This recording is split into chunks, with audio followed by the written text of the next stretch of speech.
Guys, appointment ni Norby, nag-e-enroll. O, nakabag na siya. Pakita mo yung bag mo. Ayan, o. Ayan.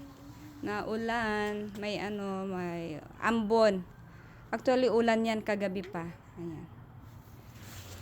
Hindi pa kami marunong mag-drive, kaya mag-Uber kami.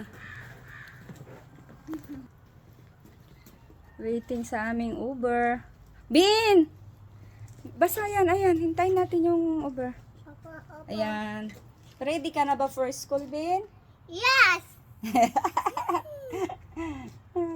Yes daw. Nakasakay na nga kami, guys. Diyos ko po, ang tong nasakyan namin, ang dumi. Kikita mo talaga, parang mandidiri ka pang umupo kasi parang madudumihan pa yung damit mo. Pero anyway, okay lang guys kasi saglit lang naman kami. Kapag nag-Uber kami kahit wala ng car seat. So okay lang. Ayan. Natutuwa naman yung bata, inaabot yung meron siyang kasing parang ba yun? Parang alam mo yung parang disco light. Siguro pag gabi yan maganda. Ayan, kikita nyo guys, ang dumi. Oh. Hindi niya siguro nililinisan tong sasakyan niya guys. Kasi syempre pag nag-Uber ka, dapat malinis naman yung sasakyan mo. So dahil sa harap kami bumaba, maglalakad pa kami papunta sa enrollment center. Kasi iba yung enrollan nila at iba yung pinaka-office talaga nila. Hindi naman malayo guys, parang sa pinaka-side lang niya. Ayan, takbo na ng takbo si Norbin, excited. Pagdating namin doon, syempre kung may appointment kami. Kaya binigay ko yung pangalan ni Norbin at hingi na yung mga papeles namin. Siyempre guys, ang hirap mag-video kapag mag-isa ka lang. So, pinutol ko na at shortcut. Ayan, finilapan ko yung mga iba kasi may mga kulang talaga sa mga finilapan. Let's go! Tapos na kami guys sa enrollment at naku po, magsa-cellphone daw. Ayaw na umalis. Halika na, alis na ako.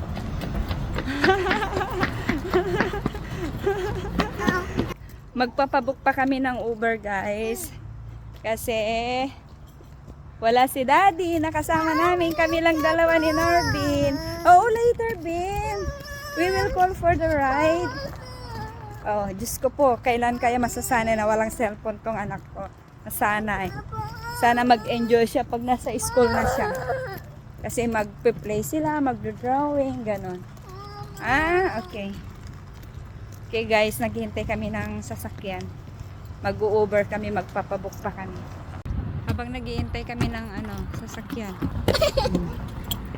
Naglalaro siya. Kasi wala pa yung sasakyan namin. Makulimlim guys, oh. Kanina pa, kagabi pa yan umuulan. Kaya, pero hindi siya malamig. Makulimlim lang pero hindi malamig.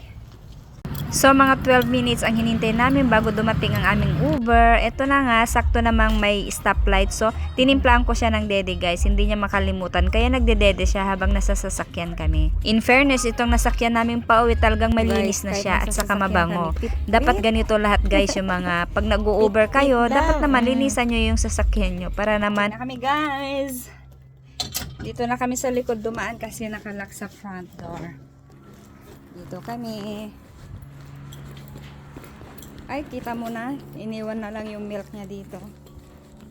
Dahil nagutom kami guys pagdating, so niluto ko na lang yung pinakamadaling lutuin, yung ampalaya.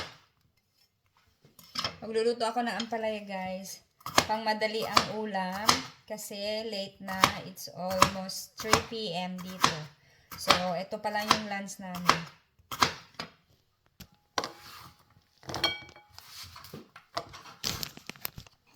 Kamatis na lang ilagay natin kasi wala tayong egg. Mas masarap pa to guys. Damihan na lang para masarap.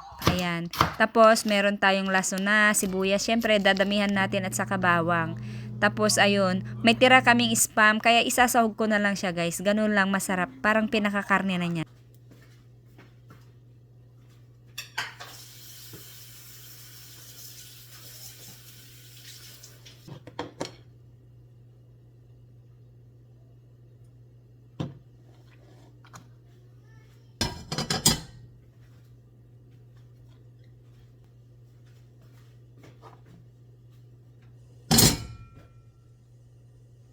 Bawang muna, tapos pag nag-brown at saka lumabas yung aroma, ayun saka natin susunod yung sibuyas.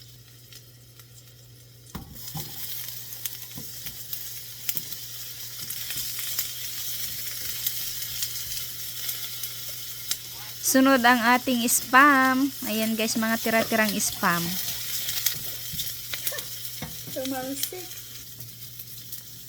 Pinakalas ang ating tomato.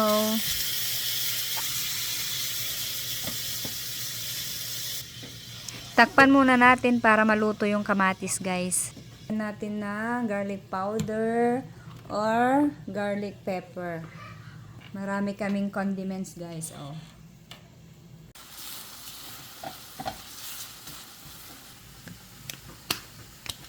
Kapag medyo nag-juicy na guys yung ating kamatis, saka na natin lalagyan ng paminta. Ayan, paminta na may garlic na yan guys. Tapos saka na natin ilalagay yung ampalaya.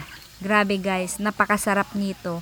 Kahit walang itlog, lagyan mo lang yan. Tapos madaming garlic powder, paminta with garlic, tapos konting chicken powder lang. Napakasarap guys. Tapos akala mo may karne kasi nga may spam siya. Tapos, takpan natin ulit para maluto naman yung ampalaya. Kung gusto mong lagyan ng konting water, no problem. Ako kasi konting-konti lang talaga nilagay ko. Talagang pure mantika lang at saka sauce ng kamatis ang nanluto at nagpalambot doon sa ampalaya. O, diba? Ang sarap, guys. Kaya, ayan, ready na. Tapos, may tira pa tayong chop suey, guys. At saka, ayan lang ang ulam natin. O, ang sarap. Pero kay Bunso, iba yung ulam niya kasi hindi naman kumakain ng gulay yan. Thanks for watching guys. Bye-bye.